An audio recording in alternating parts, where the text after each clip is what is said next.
para mi sorpresa y para mi beneplácito, por ahí fue directamente Javier Milei. Miren ustedes un fragmento de su discurso. Ahora bien, en algún momento, y como suele ocurrir con la mayoría de las estructuras burocráticas que los hombres creamos, esta organización dejó de velar por los principios esbozados en su declaración fundante y comenzó a mutar. Así, hemos visto cómo una organización que nació para defender los derechos del hombre ha sido una de las principales propulsoras de la violación sistemática de la libertad, como por ejemplo con las cuarentenas a nivel global durante el año 2020 y que debería ser considerado un delito de lesa humanidad. En esta misma casa, que dice defender los derechos humanos, han permitido el ingreso al Consejo de Derechos Humanos a dictaduras sangrientas como la de Cuba y Venezuela sin el más mínimo reproche. Que alguien, yo todavía estoy esperando que algún defensor del status quo de Naciones Unidas me explique esto. Porque no hay forma. No hay, fíjate, hay determinadas cuestiones que a algunos les pueden resultar desagradables, incluso a mí, pero por lo menos tienen una fundamentación, no tienen una lógica detrás. Pero que usted me hable de que dos países que consuetudinariamente, demostradamente, fuera de toda duda, violan los derechos humanos, hayan sido parte activa, miembros con voz y voto del Consejo de Derechos Humanos de Naciones Unidas, es un descrédito absoluto a la organización y a esa comisión.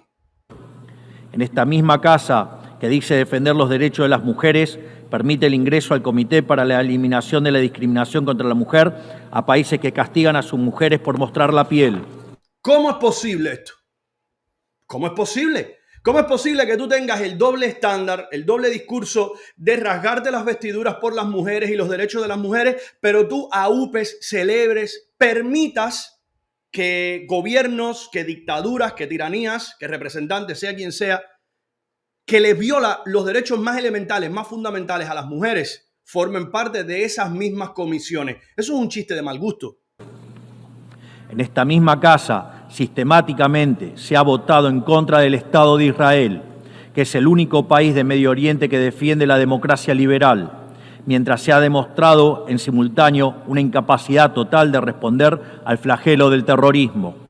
No solamente votar contra Israel, sino desconocer que no hay forma de defenderse como no sea lo que hace Israel. No hay otro mecanismo, entre otras cosas, porque si Naciones Unidas y sus cascos azules y sus mecanismos coercitivos y sus sanciones funcionaran, a quien primero tendrían que proteger es a Israel. Israel no tendría que tener ese tipo de comportamiento en caso de que Naciones Unidas fuera más funcional. Si Naciones Unidas fuera verdaderamente un organismo de naciones que velan por la coexistencia, yo les he puesto este fragmento, pero antes de llegar aquí, Javier Milei hace un recuento de cómo se fundó Naciones Unidas, de cómo después de la Segunda Guerra Mundial, dicho sea de paso, él pone la comparación del lapso tan breve en el cual tuvimos 2 guerras mundiales y cuántos años han transcurrido desde entonces sin que volvamos a tener al menos otra guerra mundial. Hemos tenido otras guerras, pero no una guerra mundial que incluya, por supuesto, a varias naciones y que tenga el alcance de lo que fue la primera y la segunda. Entre otras cosas, porque yo no creo que la humanidad sobreviva. En estos tiempos, una tercera guerra mundial, con la cantidad de países que estuvieron involucrados, tanto en la primera como en la segunda, no, yo no creo que el planeta sobreviva a eso, honestamente. O sea, él hace un reconocimiento a los pilares en los que se sustentó la creación de Naciones Unidas, la importancia que ha tenido y cuánto bien ha hecho Naciones Unidas. Vamos a partir de ahí. Después dice la palabra célebre que se utiliza en los juicios en Estados Unidos, however, sin embargo, o a pesar de todo lo que ya te acabo de decir, déjame decirte entonces lo que me parece una perversión de su sentido y de su razón de ser, y es todo esto, ¿no? En el plano económico se han promovido políticas colectivistas que atentan contra el crecimiento económico, violentan los derechos de propiedad y entorpecen el proceso económico natural, llegando a impedirle a los países más postergados del mundo gozar libremente de sus propios recursos para salir adelante. Tampoco ha ayudado el tutelaje del Foro Económico Mundial, donde se promueven políticas ridículas con anteojeras maltusianas, como las políticas de emisión cero, que dañan sobre todo a los países pobres, a las políticas vinculadas a los derechos sexuales y reproductivos, cuando la tasa de natalidad de los países occidentales se está desplomando, anunciando un futuro sombrío para todos. Tampoco la organización ha cumplido satisfactoriamente su misión de defender la soberanía territorial de sus integrantes, como sabemos los argentinos de primera mano en la relación con las Islas Malvinas. Y llegamos incluso a una situación en la que el Consejo de Seguridad, que es el órgano más importante de esta casa, se ha desnaturalizado, porque el veto de sus integrantes permanentes se empezó a utilizar en defensa de los intereses particulares de algunos. Cuando usted se da cuenta el veto que han ejercido tanto China como Rusia, y sí, yo soy muy parcial, yo no me oculto, yo soy muy proamericano, eso si usted no lo sabe, no sé qué hace aquí, ¿no? Porque no debe haberme escuchado, no debe haber visto este programa nunca. Así que sí, la inmensa mayoría, todo lo que impulsa Estados Unidos, yo ni todo lo que impulso yo mismo estoy de acuerdo. Así que imagínense si puedo estar de acuerdo con todo, absolutamente todo lo que impulse alguien más, pero casi todo. La visión que suele tener los Estados Unidos suele ser una visión que poco más, poco menos coincide con mi perspectiva, aunque le encuentre también fallas y defectos. Pero cuando usted mira lo que suele vetar tanto China como Rusia, te das cuenta entonces de que se ha creado, como él dice en su discurso en otro momento, un leviatán, una especie de criatura con no sé cuántos brazos, que unos brazos impiden que los otros brazos hagan otra cosa y entonces está completamente paralizado, ¿no? Así estamos hoy, con una organización impotente. Queridos, ya el link para hacerse, que veo que algunos de ustedes me lo están pidiendo, el link lo acabo de poner, creo que ya está. Tienen que mirar el chat, creo que lo puse ahora mismo, está encabezado, ¿no? Como un pin y lo pueden ver también como un comentario. En brindar soluciones a los verdaderos conflictos globales, como ha sido la aberración y aberrante invasión rusa a Ucrania, que ya le ha costado la vida a más de 300.000 personas, dejando un tendal de más de 1 millón de heridos en el proceso.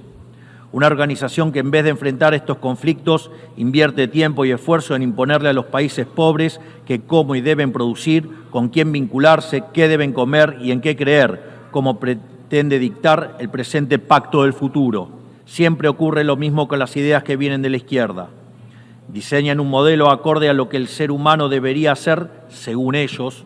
Yo no podría estar más de acuerdo con este enfoque. Este momento me sacó un aplauso, metafórico, pero me sacó un aplauso. Porque una de las características en mi propio análisis de la perspectiva socialista es que suelen diseñar los pensadores, los teóricos alrededor de estos movimientos y de esta ideología, diseñar un comportamiento, una estructura, no sobre la base de lo que es de facto el ser humano, sino de lo que debería ser. Es algo así como coger un número de criaturas, de curieles, cobayas, cualquier tipo, ratón de laboratorio, lo que usted quiera tomar, ponerlo a recorrer determinado ambiente, no en función de lo que la criatura va a hacer espontáneamente porque es su naturaleza, sino de lo que usted cree que debe hacer la criatura. Ya ahí usted está alterando el experimento, no va a ser un experimento con un resultado fiable desde el punto de vista científico. Para mí es exactamente lo que pasa con el socialismo. Tú partes de asumir que el ser humano quiere vivir en igualdad. Tú partes de asumir que el ser humano quiere tener aproximadamente lo mismo que su vecino, que su compatriota, que las personas que le rodean, y eso es una depravación, eso es una deformación de la realidad. El ser humano es individualista por naturaleza. ¿Significa esto que el ser humano no sea capaz de establecer una coexistencia social y de tener sentimientos de solidaridad y de empatía? Por supuesto que no tiene nada que ver con eso. Por supuesto que somos capaces de esto. De hecho, mientras más prósperos y mientras más vamos progresando en la vida, yo creo que somos capaces de tener mejores sentimientos que cuando estamos sumidos en una miseria que va sacando lo peor de nosotros.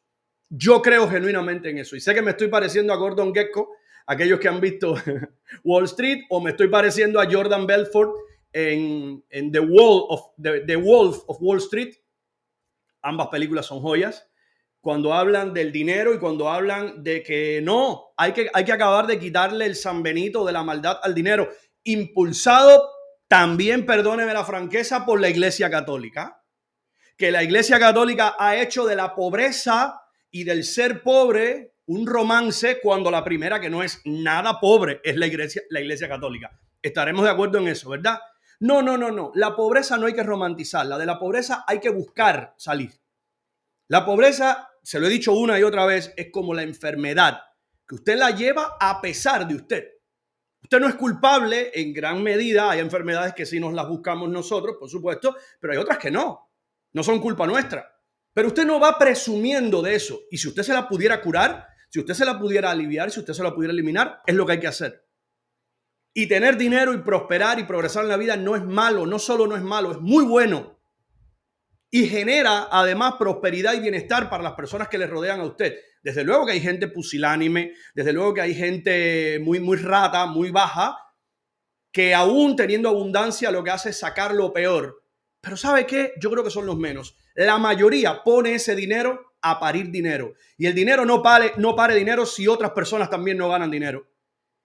Cuando usted crea una compañía, usted está ganando mucho dinero, pero usted está haciendo que otras personas vivan y coman también y prosperen.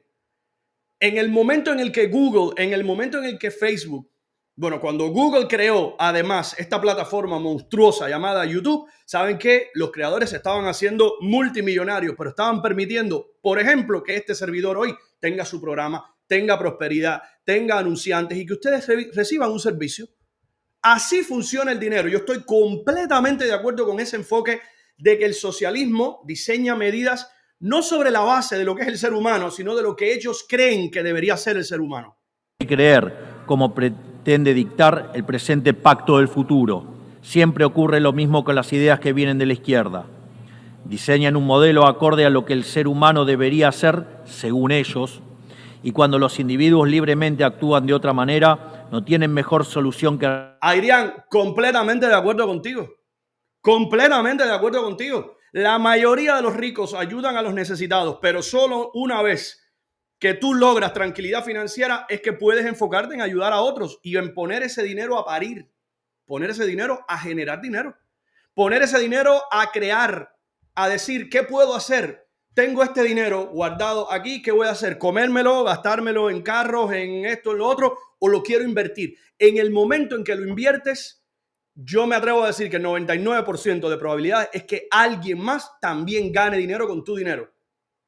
Entonces estás generando un movimiento de dinero social que precisamente nos beneficia a todos. Un gran abrazo a Adrián. Gracias por estar ahí, hermano. Restringir, reprimir y coartar su libertad. Nosotros en Argentina ya hemos visto con nuestros propios ojos lo que hay al final de este camino de envidia y pasiones tristes. Pobreza, embrutecimiento, anarquía y una ausencia fatal de libertad. Hoy estoy para responder comentarios y para interactuar con ustedes. Enrique, un gran abrazo. Gracias por estar por ahí. Hace rato no te veía. Yo creo que tú eres lo suficientemente inteligente, me consta, como para saber que ser un individuo individualista, valga la redundancia, no está en confrontación con vivir en sociedad. Vamos, no te voy a ilustrar al respecto. No tiene nada que ver. Y ser una persona con características de preponderancia individual no implica que no seas capaz de vivir en sociedad y además que no impulses vivir en sociedad. Vivir en sociedad no es un contrasentido ni va a contrapelo de la individualidad. Entre otras cosas, porque cuando usted crea una sociedad que da espacio a la individualidad, ya eso es una comunidad. Fíjate que puede parecer una paradoja, pero no lo es. Tú y yo vivimos en una sociedad ahora mismo, como la estadounidense, donde hay espacio para tu individualidad y para la mía. Y donde el sistema no te castiga a ti igualándote a mí en caso de que yo sea un haragán y no quiera hacer nada con mi vida. No, el sistema dice, vamos a establecer unas reglas básicas para que todos ustedes puedan coexistir. Ese es el contrato social, desde Rousseau, ¿eh? El contrato social lo que dice es, vamos a crear una sociedad con unas reglas básicas, entre otras cosas, vamos a crear instituciones para protegerlos. Ese es el fundamento del contrato social. La existencia de instituciones que estén por encima de la individualidad para proteger a los individuos que a su vez crean al Estado para eso. Los individuos le dan cuerpo, le dan vida al Estado y a sus instituciones para protegerse de sí mismos. Ese es el funcionamiento social. Eso no va en ningún modo en contra de los fundamentos de lo que es la individualidad. Todavía estamos a tiempo de apartarnos de ese rumbo. Quiero ser claro con algo para que no haya malas interpretaciones. La Argentina, que está viviendo un proceso profundo de cambio en la actualidad, ha decidido abrazar las ideas de la libertad. Sepa también que la Argentina no acompañará ninguna política que implique la restricción de las libertades individuales, del comercio ni la violación de los derechos naturales de los individuos. No importa quién la promueva ni cuánto consenso tenga esa institución. A partir de este día, sepan que la República Argentina va a abandonar la posición de neutralidad histórica que nos caracterizó y va a estar a la vanguardia de la lucha en defensa de la libertad. Porque la neutralidad es una farsa en la mayoría de los casos. Estoy dejando un pequeño margen. Escúcheme bien, estoy diciendo la mayoría de los casos. Usted le pone ahí al caso neutral que usted considere acertado, usted póngale la etiqueta. Pero casi siempre la neutralidad es una farsa. Casi siempre usted quiere quedar bien con Dios y con el diablo, con el abusador o con el abusado. Y eso es muy conveniente, pero no es muy moral ni es muy ético. Porque como decía Tomás Paine, aquellos que desean cosechar las bendiciones de la libertad deben como hombres soportar la fatiga de defenderla. Que Dios bendiga a los argentinos y a todos los ciudadanos del mundo y que las fuerzas del cielo nos acompañen. ¡Viva la libertad, carajo! Muchas gracias. Es un loco. ¿Quién se suelta ese viva la libertad, carajo, ahí? Pues él, ¿no? Por eso yo comencé diciendo, dice él, yo comencé advirtiendo, ustedes saben que yo soy mal portado y demás, si saben cómo me porto, ¿para qué me invitan? Después de esto, les voy a poner un fragmento, no los voy a aterrorizar demasiado con un discurso para mí plañidero, qué sé yo, anticuado y sobre todas las cosas muy hipócrita. Muy hipócrita. Ay, mira, Erisdel me está diciendo que así cierra siempre. Gracias por decírmelo, estimado, no lo sabíamos. Vamos a darle un aplauso a Erisdel, regálenle por favor una membresía. Ah, no, él es miembro hace rato, creo, ¿no? No estoy seguro. Ahora ni sé, porque esto es otro que camina con los codos. Él nos está contando que Milei cierra así siempre. Por cierto, cuéntenos cómo vota la gente en Miami-Dade, estimado contador de este programa, que hace rato que usted no hace esa aclaración. Permítame ponerle unos segundos de Gustavo Petro. Y con esto voy a introducir un tema que me parece bien interesante. Como algunos, Colombia es el caso, su gobierno, el gobierno de Petro, Brasil es otro caso, y para mi pesar lo tengo que reconocer aquí así abiertamente. Mira, al buche. Chile. El gobierno de Boric me acaba de confirmar algo que yo podía tener la sospecha, pero que ya ahora hay una confirmación. Y es que la oposición a Nicolás Maduro, el enfrentamiento contra la dictadura de Venezuela que tiene, por ejemplo, el presidente de Chile, y no el enfrentamiento, pero sí las reservas que tiene, por ejemplo, Petro, no están dadas porque ellos reconozcan el derecho de los venezolanos a vivir con democracia, con libertad y con decencia y sin ser reprimidos, sino porque esa dictadura y los efectos que se deriva de las sanciones que le impone Estados Unidos, dicen ellos, genera un flujo de venezolanos, de 7 punto tantos millones, casi 8 millones de venezolanos exiliados en los últimos tiempos, y eso desestabiliza a los países circundantes. ¿Está entendiendo usted el oportunismo? Escuche a Petro y después vamos a ir con Boric. Mire a Petro lo que dice. En su poder de prohibición y censura gritan: ¡viva la libertad, carajo! Pero es solo la libertad del 1% más rico de la población mundial, que en su sentir mercantil y libre nos lleva a la destrucción de la atmósfera y de la vida. O se bloquean económicamente los países rebeldes que no encajan en su dominio. Oiga, ¿a qué le llama países rebeldes? Fíjese usted, guarde esto ahí, países rebeldes. Espero ya se haya tomado la pastillita para los nervios. Como Cuba o como Venezuela. El mismo que está diciendo que no reconoce a Nicolás Maduro, a pesar de que las instituciones de Nicolás Maduro y de, a ver, aquí usted se da cuenta cómo ellos mismos se llevan un callejón sin salida, ¿no? O reconoces la legitimidad y entonces no es una dictadura, o es una dictadura, entre otras cosas, porque ni tú mismo reconoces que haya ganado las elecciones, que se quiere robar. Ah, no, pero le sueles llamar entonces países rebeldes. Gracias a Aníbaldo Delgado García, que se ha convertido también en miembro, otro gusano oficial de este canal. ¡Qué maravilla! Un abrazo para ti, Aníbaldo. O como Venezuela, porque necesitan, como Cuba o como Venezuela, porque necesitan mostrar su poder de destrucción al 99% restante de la humanidad para que los dejen seguir dirigiendo el poder del mundo y apropiándose y acumulando cada vez más su riqueza. Qué fuerte esto, ¿no? Aquí ya vamos teniendo entonces las luces de por qué esa izquierda se está enfrentando a Nicolás Maduro. No es por convicción moral, no es por llegado a un punto en el cual te dicen, mira, esto es insostenible. No, es que sencillamente desestabilizas la región. Aquí Petro lo insinúa muy timoratamente, como todo en él. Este individuo es una culebra, es una anguila, tiene un cuerpo esponjoso, o no, perdón, esponjoso no, un cuerpo escamoso y resbaladizo. Este individuo es así. De hecho, habla de esta forma. Usted nota incluso que en la forma de hablar, la forma de su cuerpo, al comunicar, es resbaladizo, ¿no?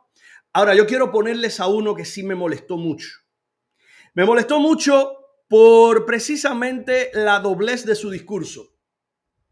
Su discurso es una denuncia a su propio discurso. Yo siempre recuerdo, y les he comentado esto en el pasado, es una lástima que yo no tenga ese periódico aquí. No sé si yo lo traje de Cuba. Creo que lo había traído, pero después se me traspapeló. Periódico Granma del año 2000, no sé si era el primero o el segundo, de día 2 o día 1 de enero, no recuerdo. Sacaron un especial a página completa en el medio, donde te ponían algunos de los logros más importantes de la Cuba revolucionaria durante el siglo XX, ¿no? Estábamos entrando en el siglo XXI ya.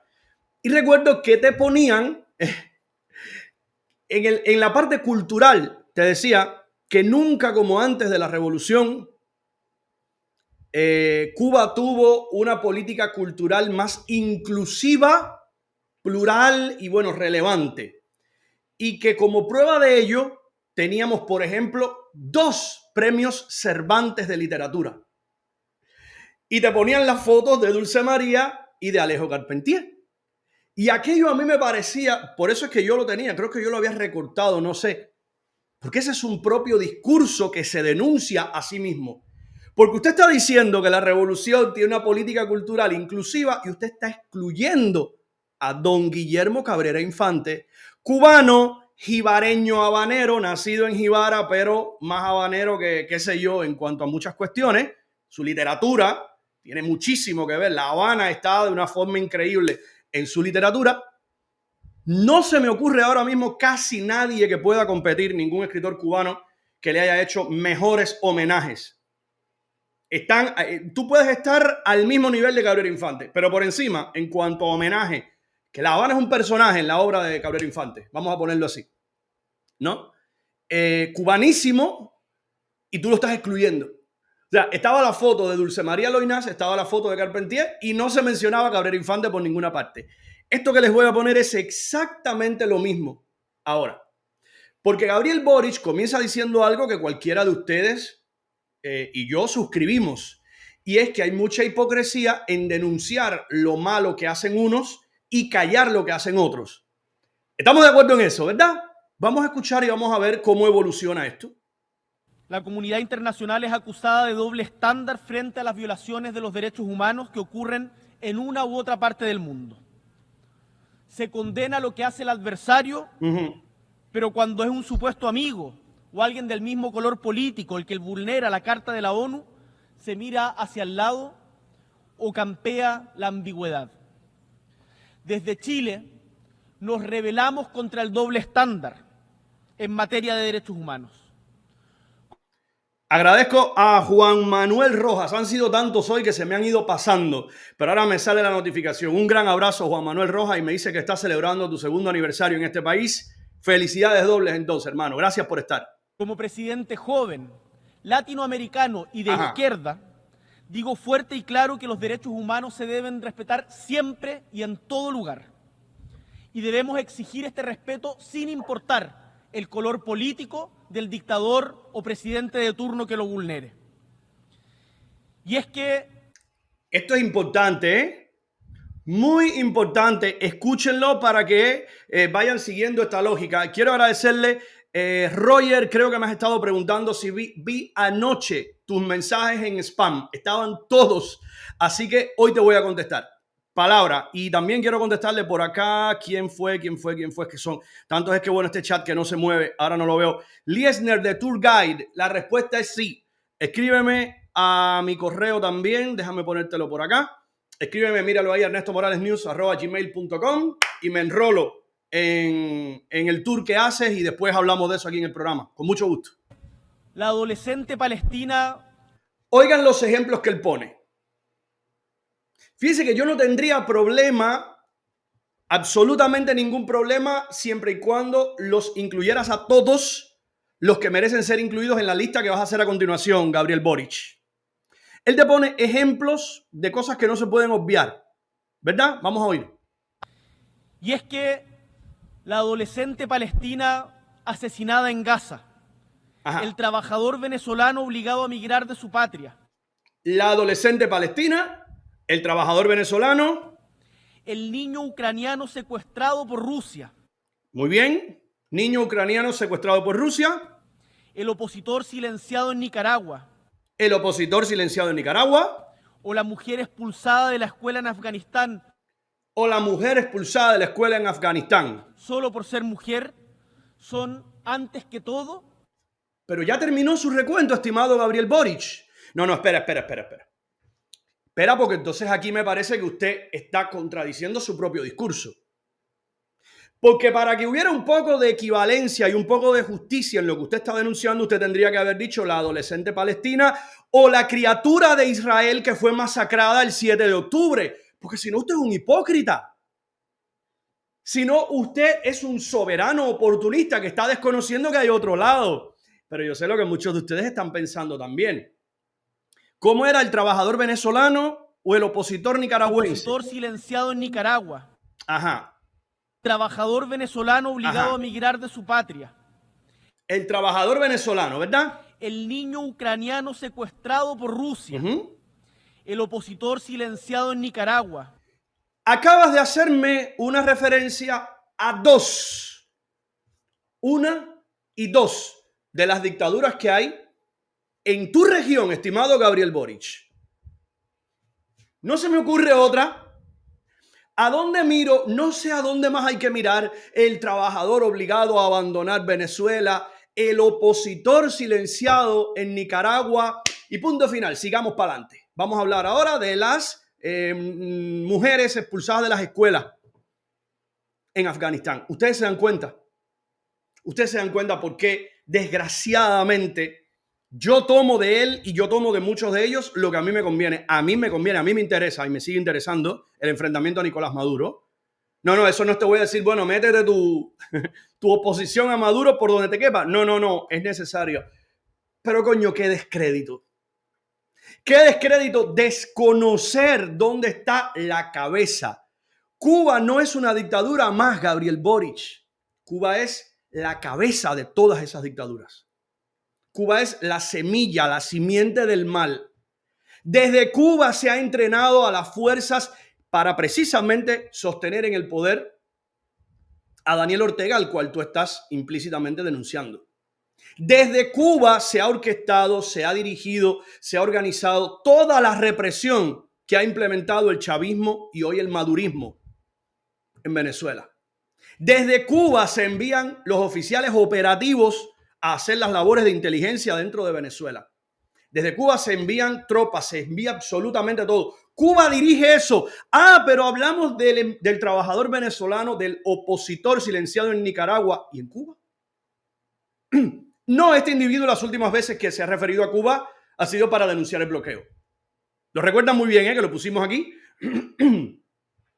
Y ahí entonces tú dices, un discurso como es que él dijo él al principio. Había que denunciarlos a todos. Gracias a Arlenis, que se ha convertido en miembro también de este canal. Madre mía, una avalancha hoy. No, pero este programa no lo ve nadie. Este canal mega fraudulento no lo ve nadie, ni lo agradece absoluta. Abierta. No lo ve absolutamente nadie. Ustedes se dan cuenta de por qué esto no puede ser tomado en serio. Mire, fíjense que le voy a dar para atrás para que recuerden lo que dijo al principio. En una u otra parte del mundo.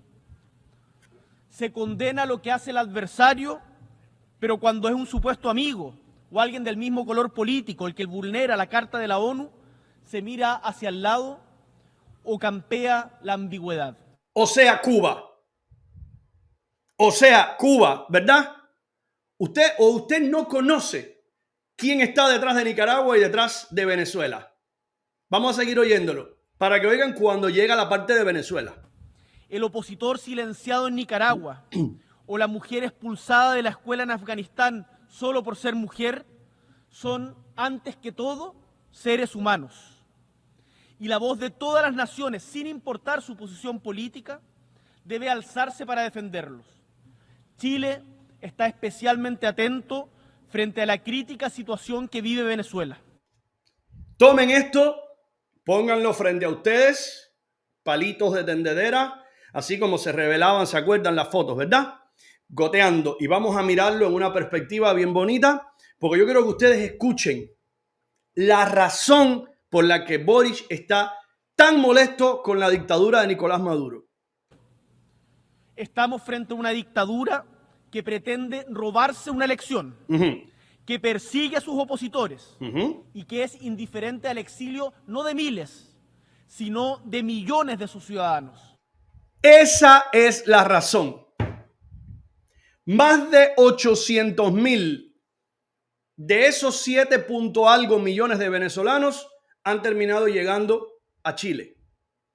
Y dice explícitamente, no podemos tener más. Se requiere una salida política a esta crisis que reconozca el triunfo de la oposición en las últimas elecciones y lleve adelante una transición pacífica a una democracia en forma.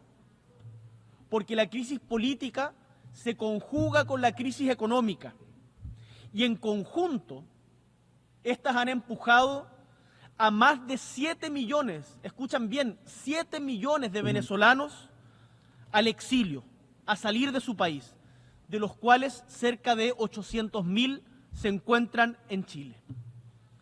Atiendan para acá. Y por responsabilidad debo ser claro en este punto. Chile no está en condiciones de recibir más migración. Esto es muy interesante.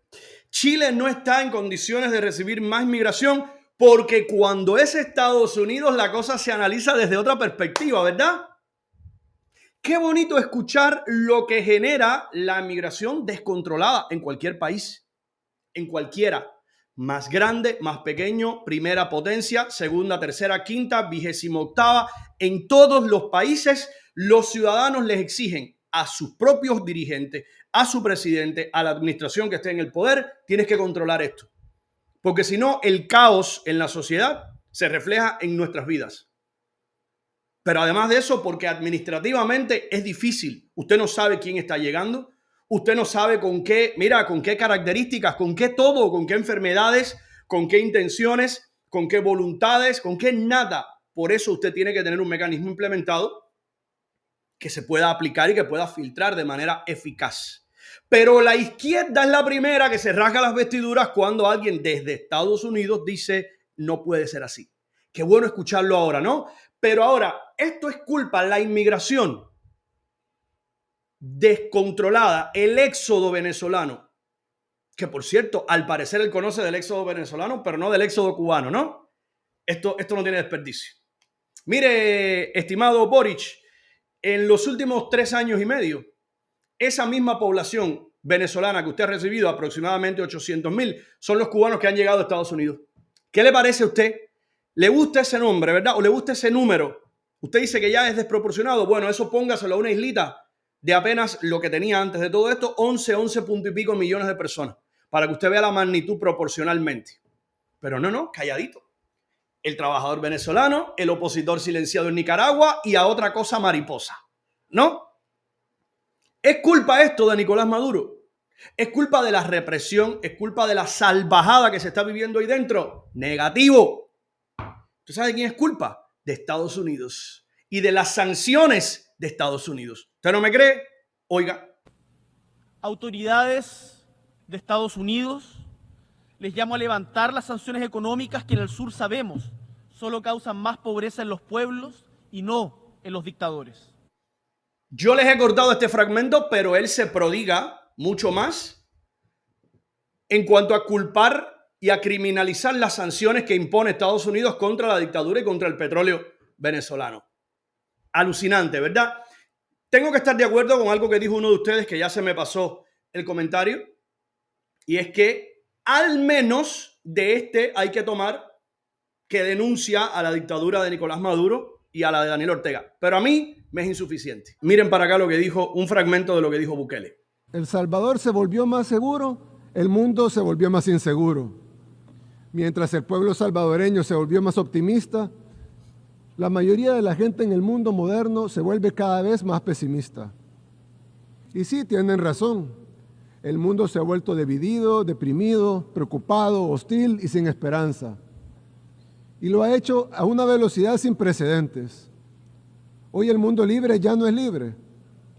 Esto no es una exageración. Trágicamente vemos pruebas innegables de esta decadencia todos los días. Las nuevas amenazas de guerras continúan. Cuando el mundo libre se volvió libre, fue gracias a sus principios de libertad de expresión, igualdad ante la ley, unidad y respeto por la propiedad privada. Pero una vez una nación abandona sus principios que la hacen libre, es solo cuestión de tiempo para que pierda su libertad por completo. Las consecuencias se están desarrollando ante nuestros propios ojos. Tampoco sois un paradigma en cuanto a libertad de expresión, estimado Nayib, que la cantidad de denuncias constatables, verificables que hay en El Salvador con respecto a cómo se impide toda forma de disenso dentro de la prensa, están ahí. Y a mí me sorprendió, yo se los dije a ustedes, yo seguí en detalle toda la cobertura que hacía la prensa pública en El Salvador cuando las últimas elecciones donde él salió reelecto, vamos, por triple goleada. A mí me sorprendía, a mí me parecía estar escuchando la prensa cubana. No había una sola crítica, un solo cuestionamiento, una sola sombra, una mancha. Absolutamente toda la prensa en El Salvador estaba postrada a sus pies. Y eso no existe. No existe. Eso existe únicamente en las religiones. Yo no he conocido a ningún amigo cristiano al cual yo le vea hablar de los errores de Dios. Eso no existe. Estamos de acuerdo, ¿verdad? O sea, teológicamente es un contrasentido, porque Dios es perfecto, Dios es el creador, ¿verdad? Fuera de eso, todo lo demás tiene que ser imperfecto. Incluso algunos que se atreven, ¿no?, a cuestionar teológicamente la perfección de Dios. Humano, un humano perfecto, un humano con un manejo intachable, eso no existe. Cuando usted vea una perspectiva como esta en cualquier parte, diga, aquí hay falta de pluralidad, aquí hay falta de libertad de expresión, porque aquí no hay nadie, no hay un solo ser humano que tenga una administración, que tenga un manejo y que tenga un comportamiento perfecto. No existe. Yo puedo ahora mismo hacer en este programa ahora una defensa, ahora dedicarle 20 minutos a hablar sobre por qué tenemos que cuidar y proteger a nuestros hijos y decir que usted debe alimentarlos bien y debe educarlos y debe darle libros y debe... Yo puedo decir las cosas que puedan parecer lo más universal de este mundo y va a aparecer alguien a encontrarle algún defecto y a encontrar algún punto para disentir, porque así somos los seres humanos.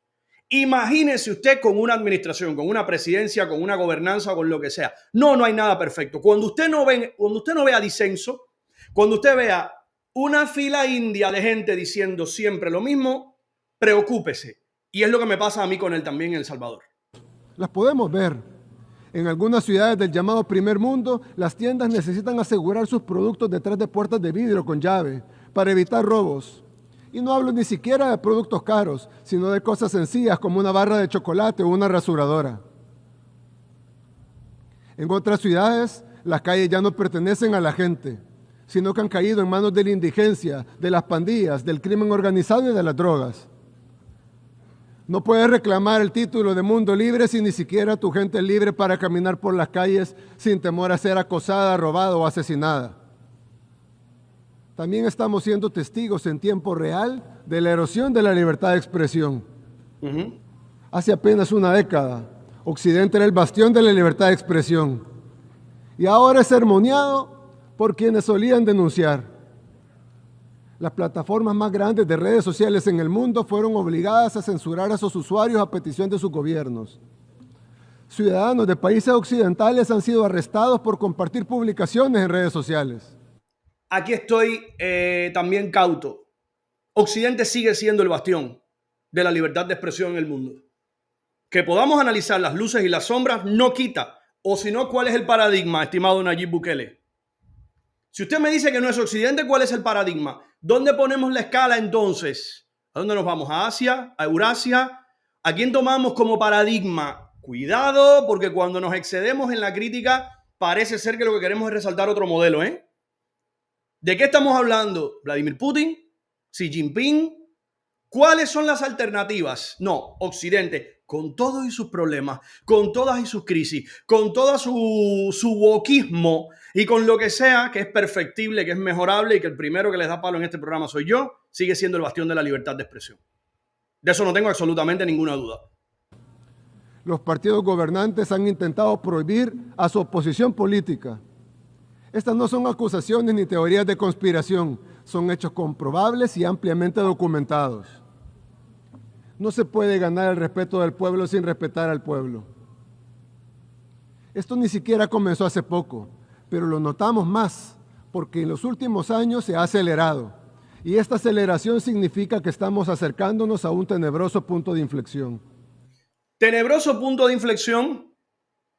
A mí me parece, insisto, un poco macabra la predicción, pero aún así le veo sus luces, también sus sombras. Estoy de acuerdo con algunos puntos y otros me parecen un poco alarmistas. Por último, para cerrar el análisis de lo que se dijo en Naciones Unidas, vamos a poner un fragmento de lo que dijera Joe Biden ayer, donde habló, bueno, de que el conflicto en Gaza y en Medio Oriente y todo el Líbano ahora mismo que se ha incluido en todo esto, tiene que parar. Joe Biden advierte de una guerra a gran escala en Oriente Medio. El presidente de Estados Unidos hizo la afirmación este martes ante la Asamblea General de la ONU, después de que los ataques israelíes contra el movimiento proiraní Hezbollah en Líbano dejaran más de 500 muertos. Una guerra a gran escala no beneficia a nadie. Aunque la situación se ha agravado, todavía es posible una solución diplomática. De hecho, sigue siendo el único camino hacia una seguridad duradera que permita a los habitantes de ambos países regresar a sus hogares en la frontera de forma segura. Para eso trabajamos sin descanso.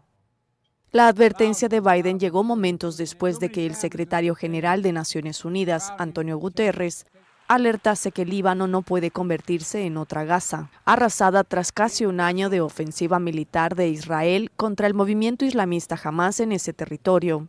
Guterres también dijo que nada puede justificar el castigo colectivo que está sufriendo el pueblo palestino a manos de Israel.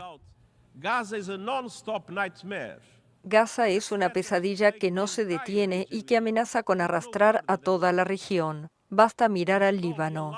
Todos deberíamos alarmarnos por la escalada. Líbano está al borde del abismo. El pueblo de Líbano, el pueblo de Israel y el pueblo del mundo no pueden permitirse que el Líbano se convierta en otra Gaza. La escalada del conflicto en Líbano se produjo tras el fracaso de meses de esfuerzos estadounidenses para lograr un alto el fuego entre Israel y Hamás. Guterres también pidió ante los mandatarios. Una vez más, la hipocresía y el doble estándar. Yo les decía ayer, durante meses asistimos a la escalada porque Hezbollah desde el Líbano estaba disparando todo el tiempo sus cohetes contra Israel, mientras Israel estaba confrontando y estaba embargado en la causa de la guerra contra Hamás en la franja de Gaza, ¿verdad? Desde el Líbano, Hezbollah anunció oficialmente que se sumaba a esto. Ah, no, pero es Israel el causante de esto. A veces uno pierde la paciencia y dice, nada, yo no voy a seguir discutiendo esta tontería porque me parece demasiado obvio, ¿no? Y representantes de los 193 países de la ONU, una movilización para un alto el fuego inmediato en Gaza y la liberación incondicional de todos los rehenes israelíes en manos de Hamás. Ya de paso, así como quien no quiere las cosas. Es a eso a lo que se refería hace un momento Javier Milei, cuyo discurso me parece el mejor de todos los que yo he visto, al menos. No sé si de todos los que se produjeron allí o se pronunciaron allí, pero de los que yo he visto, sí, indudablemente, para mí es de lejos el mejor, el más honesto, el más acertado y el más punzante en muchas de estas cuestiones.